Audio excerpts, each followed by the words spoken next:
Hi everybody, this is going to be part 2 of the helping get our physically challenged friends, relatives prepared for an emergency while they're driving.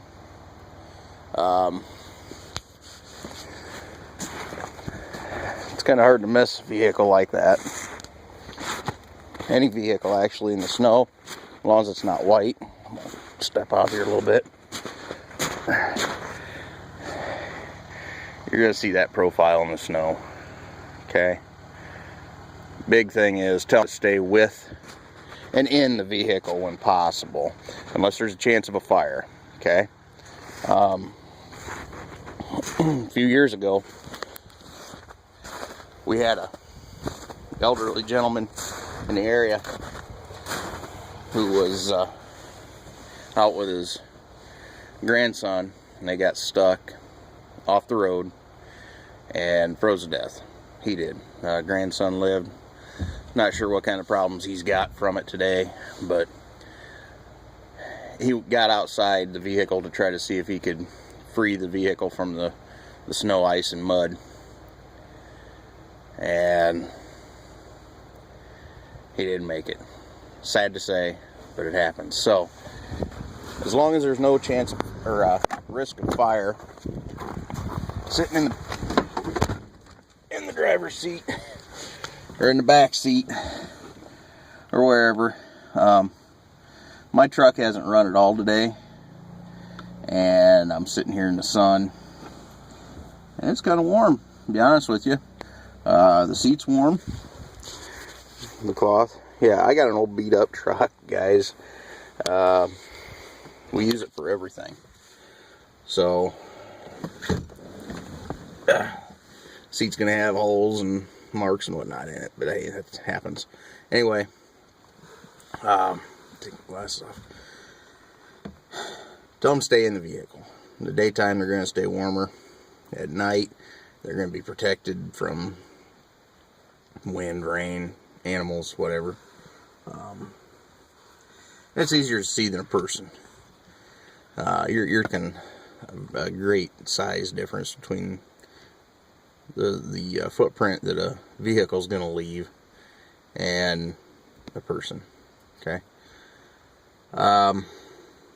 Inside your vehicle, you need to have things like blankets, water. You know, we've all talked about the basics. We're going to go through and show how to divide this vehicle up a little better for a shelter. And as well, the road got busy all of a sudden.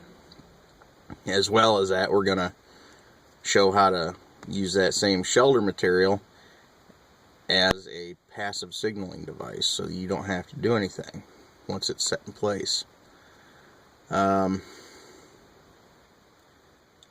what I want you to do is be sure that they know to try to stay with the vehicle unless it's on fire. Running the vehicle for heat, that's something that a lot of people say. That's fine as long as the exhaust is not going to get into the passenger compartment. We all know what that can do, and we surely do not want that to happen. Okay. Poisonous gases going back in the engine compartment in the confined space, not good. Okay. Get your friend or relative set up with wool blankets.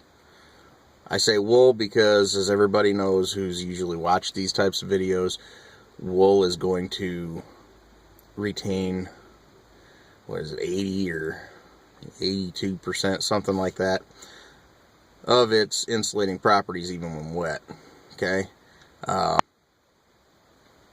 Yeah, I'm not real big on exact numbers. I know it's a very high rate that it retains its insulating properties. I've also used it for most of the 35 years that I've been doing cold weather stuff. Army blankets, you can pick them up relatively inexpensive, what, $20 or something. Get a couple of them, and you can have somebody stitch in some Velcro, and we'll talk about that in another video. how to do it, the configuration, so that you're not going to cause discomfort. But you can get the Velcro going so that you can affect a sleeping bag type cover for them, so that they can slide their legs in. You don't have to worry about any exposure problems that way. They'll stay covered, okay? Because even the people I know that have the believe it or not, paraplegic people, the 3 that I know, somehow they end up tossing and turning in their sleep, and they're they're rather easily tossing their cover.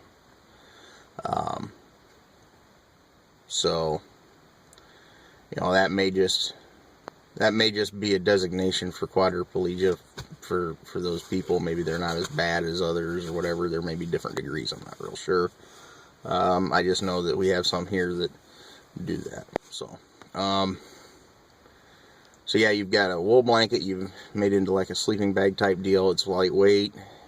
It's not nylon. I hate nylon in the cold weather. I despise it.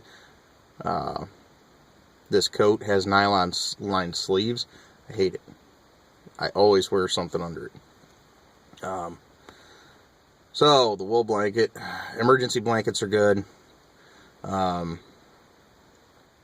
The reflective property is what helps you there. The Mylar reflective property works like a reflector oven, and you stay warm that way. So there's 2 things that we need to cover right there. Staying in the vehicle when possible, and making sure you're not having fumes come back in, and getting them set up with blankets. The Velcro, I say Velcro because you don't have to manipulate a zipper. Okay? You can grab Velcro and rip it off.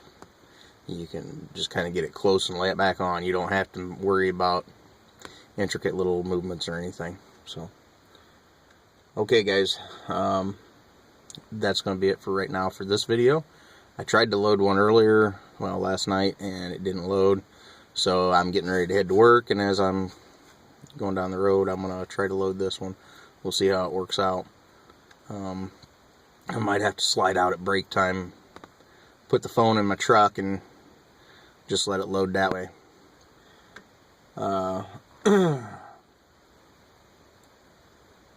Oh, somebody sent me a PM about my seat being tore up. Yeah, it's tore up.